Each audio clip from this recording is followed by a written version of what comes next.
Thank you, sir. Right in front.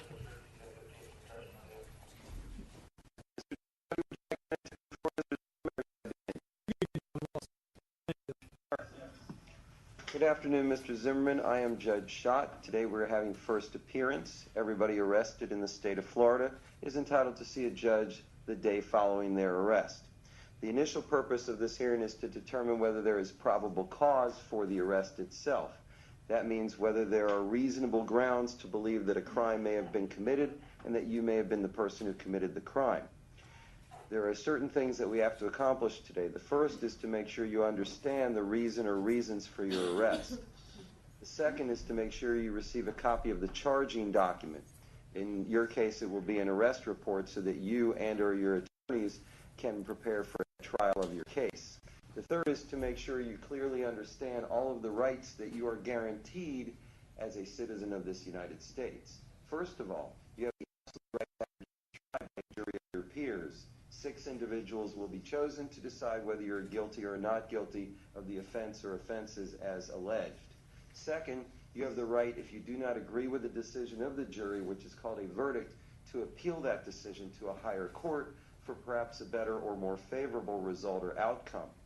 Third, you have the right to be represented by an attorney at all stages of the proceedings, including throughout your trial and on all of your appeals.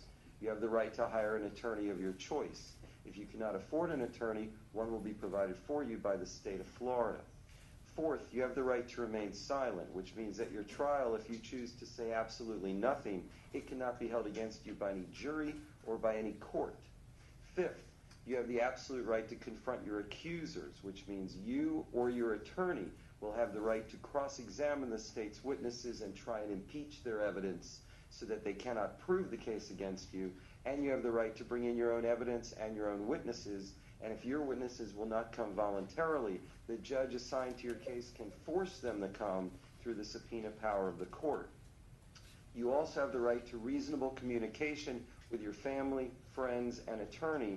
And if you ask to do so or have the means to do so, reasonable means will be provided for you. Finally, you have the right to be presumed innocent, which means you cannot be found guilty of any charge or any crime unless and until the state of Florida can prove beyond and to the exclusion of every reasonable doubt each element of that charge against you. Do you have a question about any of these rights, Mr. Zimmerman? No, Your Honor. Do you understand all those rights? Yes, Your Honor. Okay, good. The next thing we have to accomplish is to make sure you understand when your next court proceeding is going to be. You are responsible for any information you are given here in writing today or told here today, especially as it involves dates, times, and places.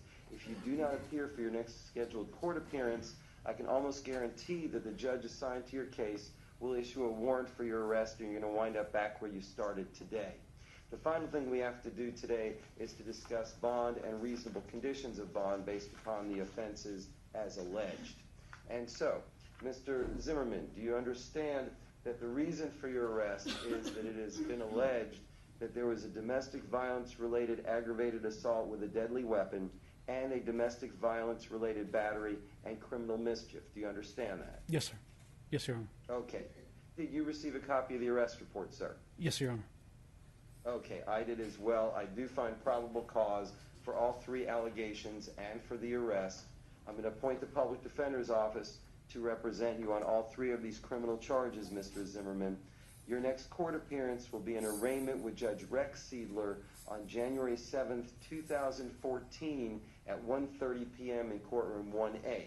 Now we'll discuss bond and reasonable conditions of bond. I will hear from the state first. Ms. Adaraju?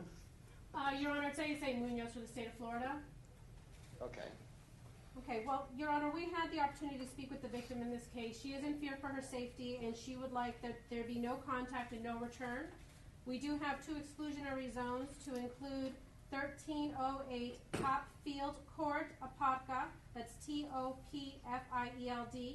and also an additional address of 1010 Sand Lake Road in Altamont Springs, Florida. In addition, Your Honor, we're requesting no possession of firearms or ammunition, and that any new address that he is to live at also be weapon-free. We're also requesting that he not be allowed to travel outside the state of Florida, and also to relinquish his passports. Okay. I do, Your Honor, go ahead. if I could just put some other things on the record. The victim had indicated that there was a prior domestic violence incident that occurred approximately a week and a half ago that involved a choking that she did not report to the police. She is in fear for her safety. On the day of this incident, she had indicated that they had been discussing breaking up. He's also has mentioned suicide in the recent past due to those factors, and the defendant indicating at the time he was threatening to commit suicide that he had nothing to lose. We feel that the victim's safety and the community safety is of paramount concern, and at this time, Your Honor, the state is requesting $50,000 bond to ensure his return to court. Okay, well, I'm not going to go anywhere near that, but Mr. Dowdy, would you like to make some argument on behalf of your client? Yes, sir. On behalf of our office, Mr. McGarrell would like to address the court as to that issue, Judge. Good afternoon, Judge. Daniel McGarrell on behalf of Mr. Zimmerman. Regarding the issue of bond, our client doesn't have an opposition to some of the other conditions mentioned of the no return to the address, no weapons, and not have any contact with this particular person. Judge, pursuant to the bond schedule of Seminole County, Mr. Zimmerman should be set at bond at $4,900. He is a longtime Central Florida resident. He does not have any failure to appears. He does not have any prior criminal convictions, and he does have significant ties to the community.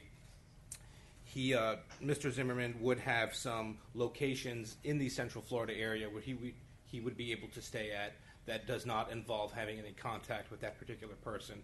So our client is asking for a $4,900 bond in this matter. All right.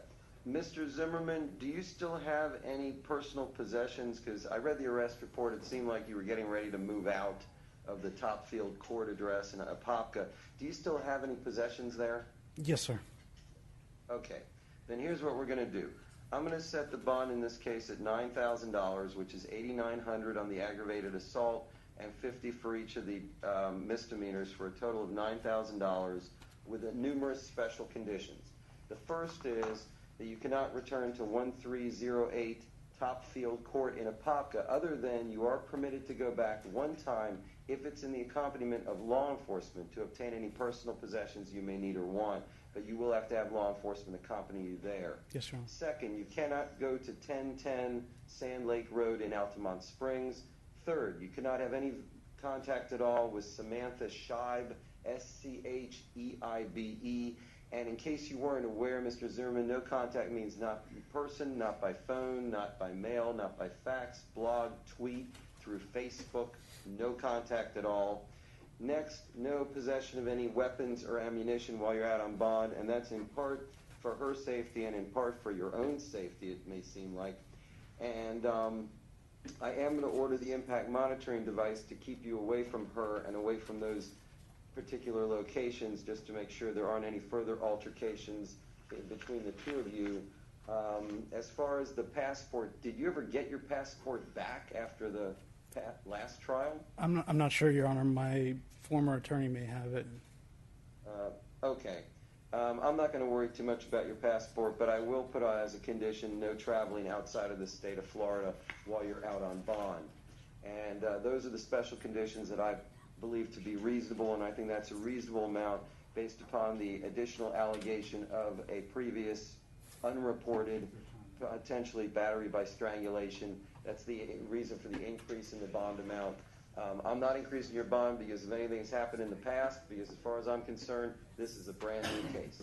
Yes, sir. So, Thank you, Judge. We're going to go with the increased bond, those special conditions, and Judge Rex Seidler will see you back on January 7th, 2014. We did take your case first in order to accommodate the folks in the press who I want to be able to get out of there in a timely fashion. Madam State Attorney, anything else you'd like to add?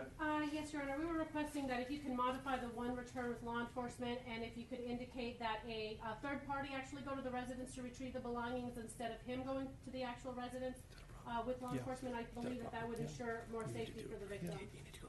Well, that would be wise anyway, because I think one of the things that might still be there is a weapon or ammunition, and so it's better if it's not in Mr. Zimmerman's possession at all. So you'll have to have a third party go to the residence with law enforcement in order to get your personal possessions that may remain there. Ms. State Attorney, anything else you'd like to add? No, thank you, Your Honor. And Judge, regarding that condition, Mr. Zimmerman would prefer to go there himself. Obviously, he would be accompanied with several law enforcement officers. He would not be touching any of the weapons or the ammunition. I'm not sure that there is another person in this area that can accompany him to retrieve some of his personal belongings. So he is asking the court if he would be allowed to go there himself. No, I think it's best if somebody else goes there. I really do. This is a volatile situation potentially. So I'm going to leave that as a reasonable condition of bond. And Judge, Anything excuse me, else? I'm sorry, yes, regarding the impact monitor, as the court took notice that he is indigent, we're asking the court to either reduce or waive the cost of that device. I'll waive the cost. Thank you, Judge. Okay? Thank you, Your Honor. All And right. the exclusionary Thank you zone, all. Judge, to be clear, was how many feet? 1,500 feet to those two areas. Okay? Thank you, Your Honor. That's fine. Thank you, Your Honor. You're very welcome. We'll see you back January 7th, 2014, Mr. Zimmerman. Best of luck to you. Yes, sir. Thank you. And we're going to take a 5-minute recess, everybody, so that we can accommodate the flow of everyone out of the jail that needs to leave and the flow of the inmates.